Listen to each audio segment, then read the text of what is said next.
All right, starting things out, Kate Chopin. Catherine O'Flaherty is her maiden name. She was born in 1850 and she died in 1904.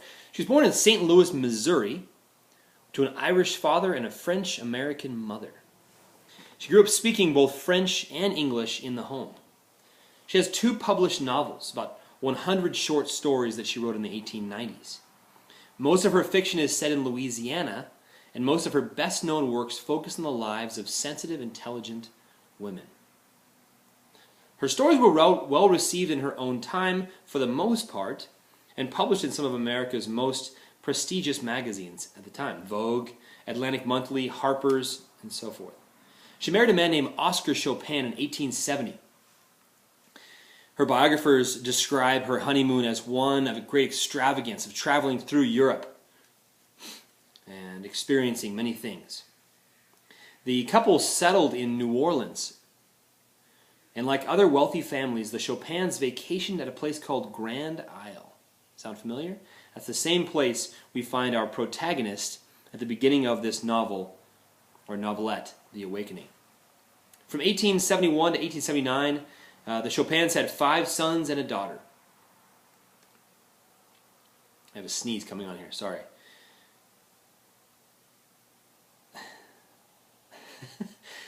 Kate Chopin was widowed at the age of 32. She never remarried. Maybe no sneeze. She really began her writing career as a widow, which is, again, another kind of significant biographical intersection with Chopin.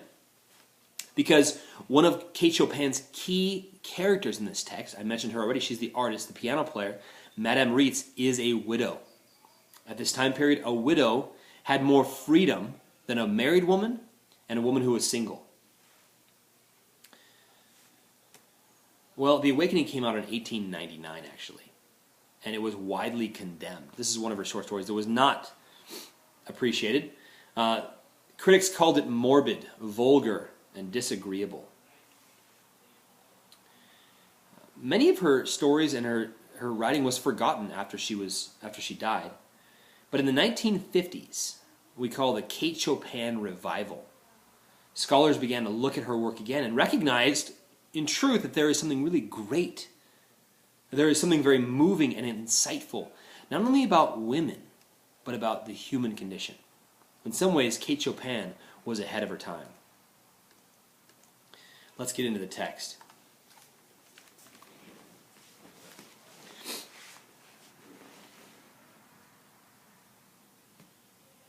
In chapter 1, the opening of the story. Again, I mentioned before, we start this story in a place called Grand Isle, and this is how it starts. A green and yellow parrot, which hung in a cage outside the door, kept repeating over and over, allez-vous-en, sapristi. Sorry if you speak French, it's not very good French, but anyway. That's all right, it said. He could speak a little Spanish and also a language which nobody understood, unless it was the mockingbird that hung on the other side of the door, whistling his fluty notes out upon the breeze with maddening persistence. All right, so we have a bird in a cage, one key theme in this text, and whenever in literature you see a bird in a cage, just a word of the wise, you always have a theme of captivity. Often you have a theme of captivity. Here, definitely a theme of captivity with this bird in the cage. A bird that speaks both French, Spanish, and another language no one understands. So you could do quite a bit with that. I think I like the idea of reading into this in some ways, that this bird is a picture of Edna Pontellier, our protagonist. That she is like a bird in a cage. Well educated, she speaks the language of the people, but she also has another language that she's developing. A language that many people will not understand. A language of freedom, a language of desire. 2 major tensions actually are portrayed here. Sorry, let me switch my notes here. We have the idea of freedom and captivity, or freedom versus captivity, and the tension between silence and expression. At certain points in the text, Edna will speak at times that her husband thinks are inappropriate. She will say things, she will express herself in a way that is inappropriate for women of the day. A little farther into the text here, location 22 in my Kindle. You are burnt beyond recognition, Léonce says.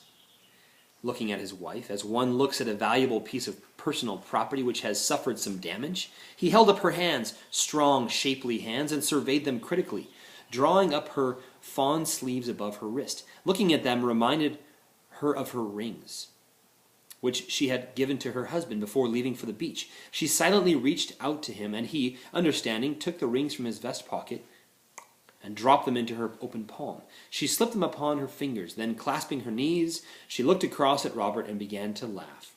The rings sparkled upon her fingers. He sent back an answering smile. Well, a couple things here. We have Leonce and this idea of ownership of Edna. That's definitely a telling comment. We also have early signals here about Edna and Robert. In the 19th century, swimming with a man, not okay. It was understood as an intimate affair. Robert Lebrun, though, in this text, as we see shortly into the second and third chapters, is a young man who's not taken seriously for his flirtations.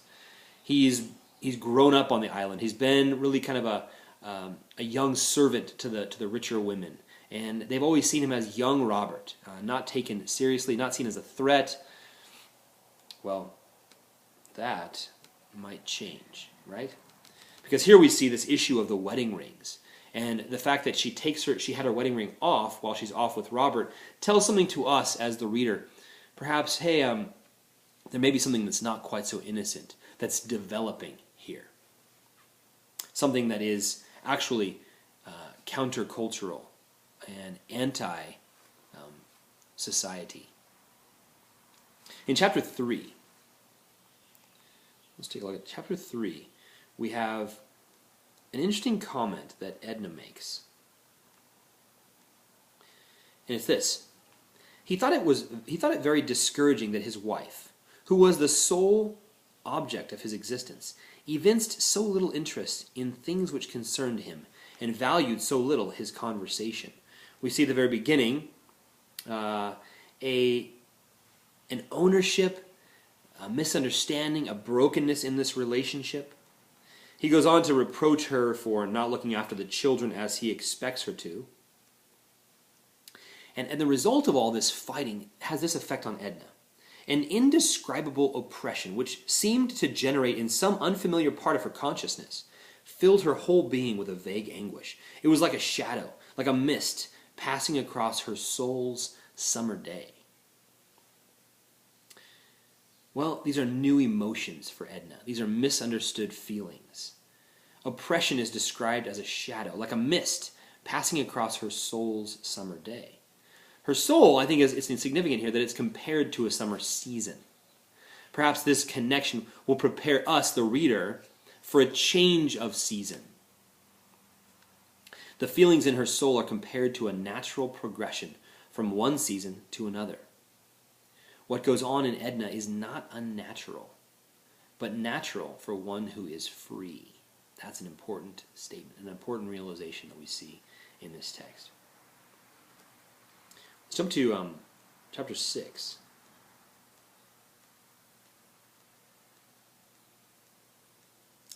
In chapter 6, we see Edna cry. We see her break down. Again, more of this development of her emotion, more of this sense of uncertainty. It says this: a certain light was beginning to dawn dimly within her. The light which, showing the way, forbids it. At that early point it served but to bewilder her. It moved her to dreams, to thoughtfulness, to the shadowy anguish which had overcome her the midnight when she had abandoned herself to tears. In short, Mrs. Pontellier was beginning to realize her position in the universe as a human being, and to recognize her relationship, or her relations, as an individual to the world within and about her. Interesting, that's a duality. The world within her and about her. This may seem like a ponderous weight of wisdom, to descend upon the soul of a young woman of 28 perhaps. Perhaps more wisdom than the Holy Ghost is usually pleased to vouchsafe to any woman. Alright, so a certain light, a theme of awakening here is shown to involve, I think, 3 elements. The first one is the muse. The muse idea here, I think in some ways Robert is a function of a muse in this text. His functioning of a muse, I think, is a bit ironic. In Greek mythology, there are nine classic muses, and they're all women. They're all the daughters of Zeus, and they're the goddesses of the arts and sciences. Thalia is the muse of comedy and idyllic poetry.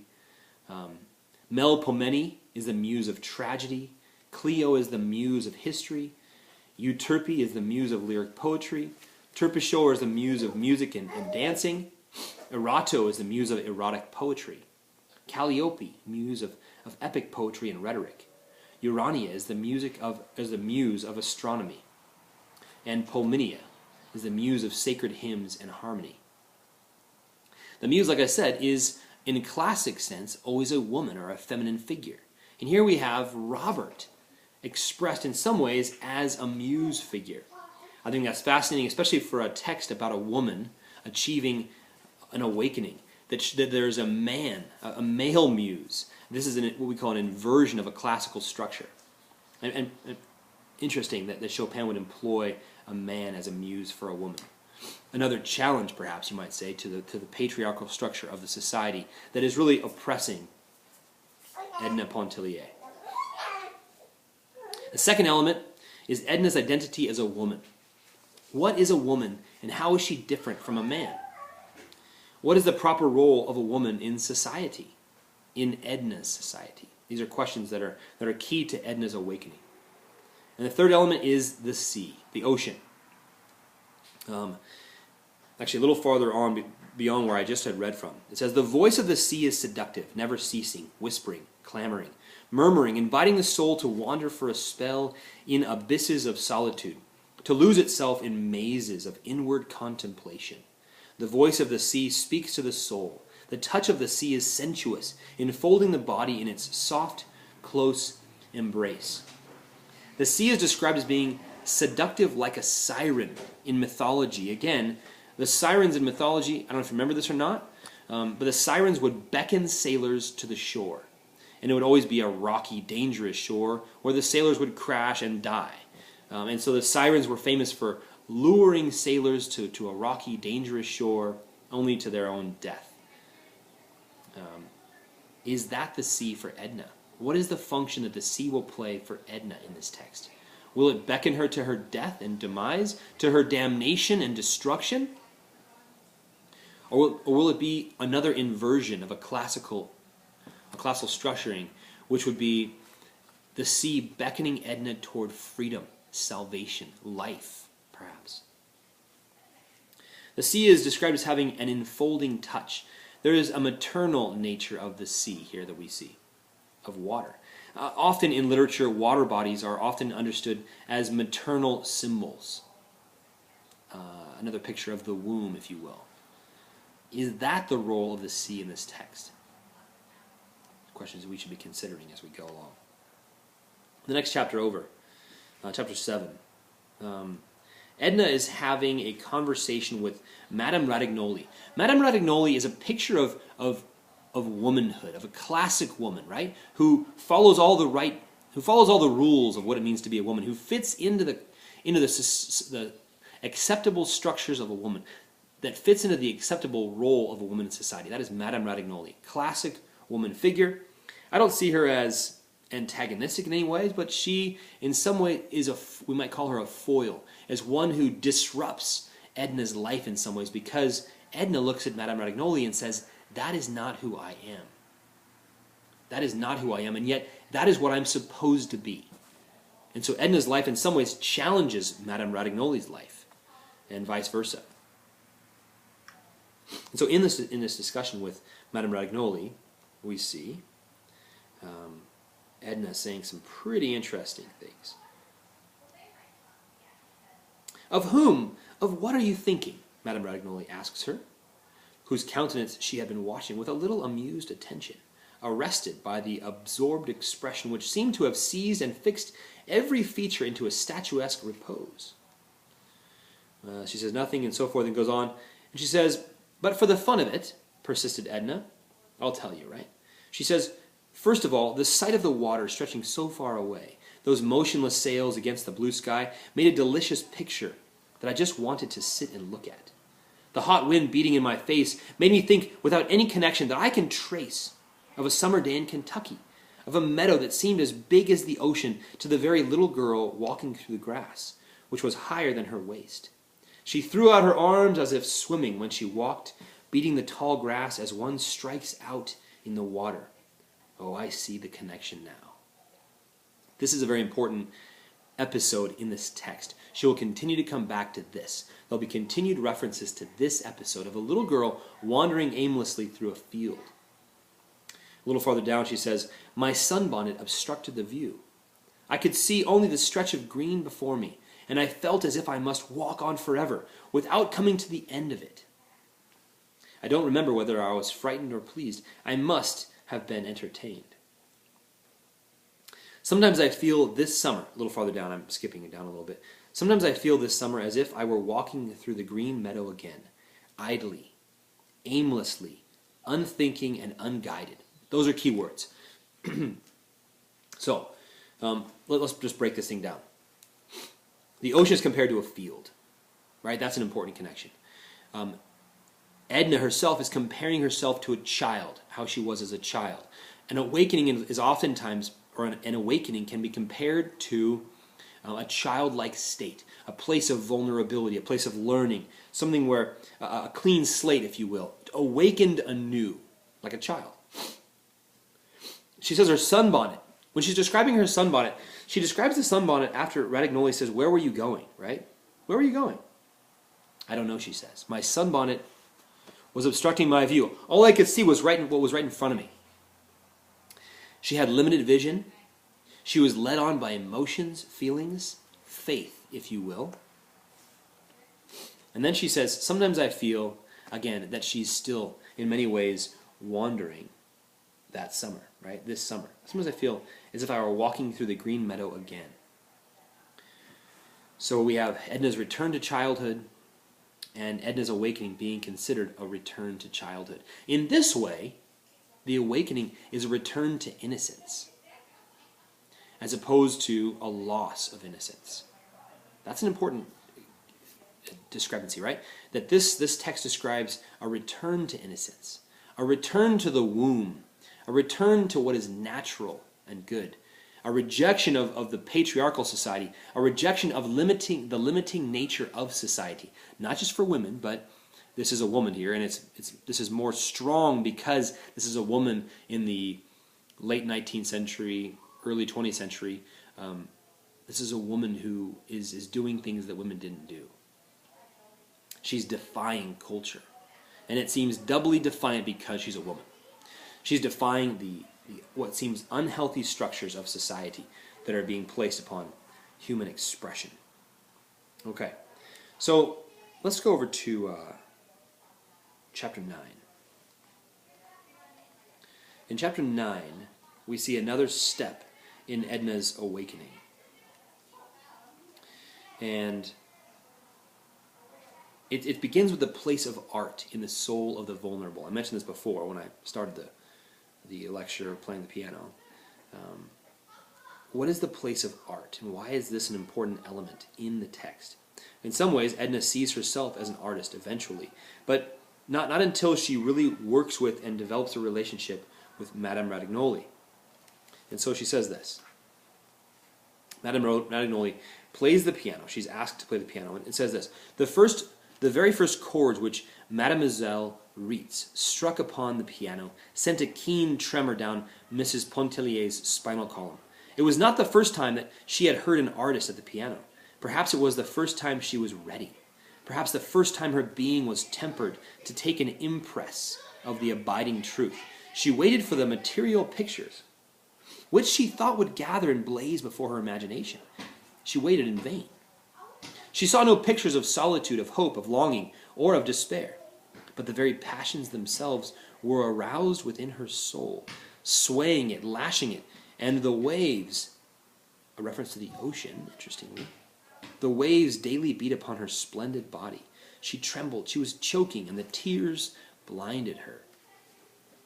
She has an emotional reaction to the art of Mademoiselle Reitz. Why? She's impressionable. And we'll come back to this in a second.